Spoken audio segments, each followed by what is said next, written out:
So yeah, we just ended right there. I had a phone call come in. So green onions are growing. There's going to be broccoli here this year, which is another reason I cut that off. I wanted more sun for the broccoli. We've got about 4 hours coming up there now. You can see how I've kind of controlled the vegetation. This is just cardboard and pine needles. That's what it is. It's not totally controlled, but it's pretty damn good. This garden here is interesting. I'm going to transplant these onions, probably, I don't know, wherever my onions are going this year. Actually, I know that. My onions are going right here this year. So I'm going to leave these onions. I'm going to leave those onions too. I'm hoping those onions on the other side of the fence will stay there forever. So I'll leave these onions. These will be more green onions. Here's kale that's coming back. I honestly, I didn't leave any kale here. This thing, or I didn't think I did, but it has clearly just popped up. So it's still going. I'm going to let it go. This is broccoli. I've left it here for the butterflies, and they eat the crap out of this. There's always stuff all over it. Well, now it's made it through the summer, and so I'm interested to see what happens to this. I'm not going to leave it here, obviously, but you see it's a great meal for all these worms, all those holes in it. And the lantana hedge that I planted. These are all remnant lantanas I just found around the yard. These, I just dug them up, put them in a design. They look pretty good. The red Esperanza, I might move one of these to the front. This is a great tubular hummingbird red. And then, yeah, just a 3-pack of some. This will be eventual screen. Eventually this will be a big screen right here that will grow out, so there won't be much seen. This is where the water comes down. In the recent flooding, I'm sure you could even see it.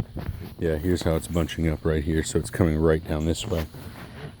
I'm really reluctant to put a bed right here because all of the water from the whole street drains right through here. But I think I need to get more sun. It will get an extra 2 hours of sun there.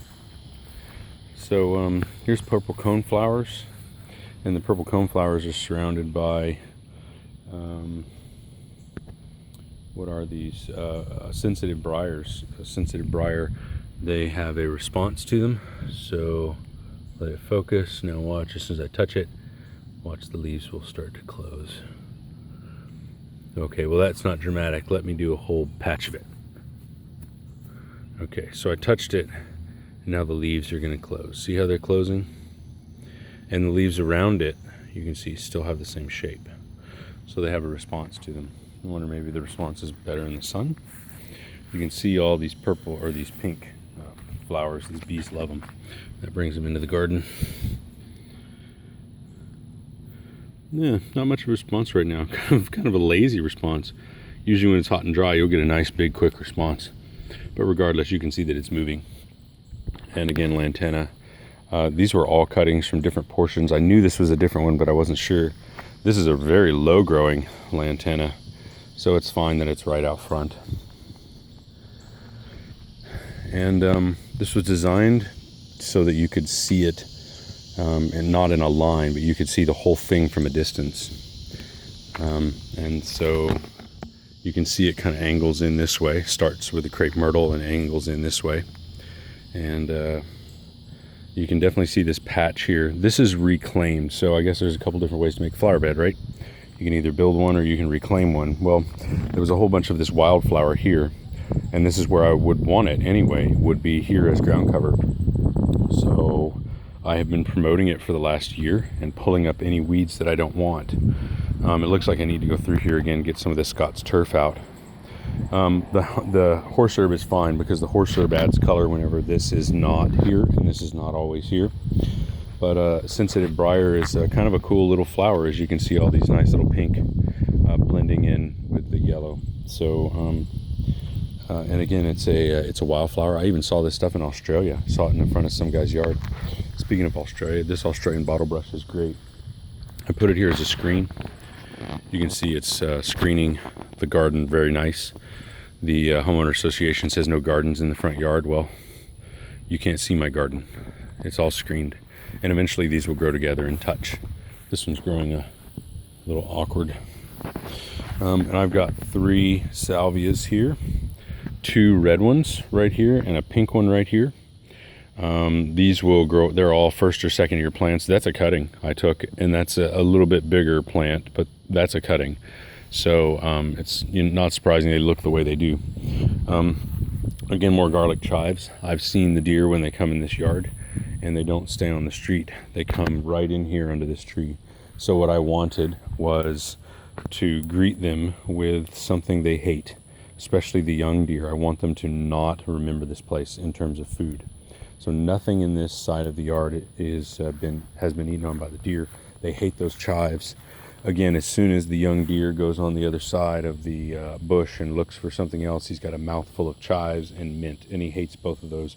This is in the mint family here, the salvia. So he hates all of this stuff right here. Nothing for him here to eat. They will eat the purple stuff, but I haven't seen them eating it. They haven't eaten the purple heart, and none of this they'll eat. So it's been a success so far.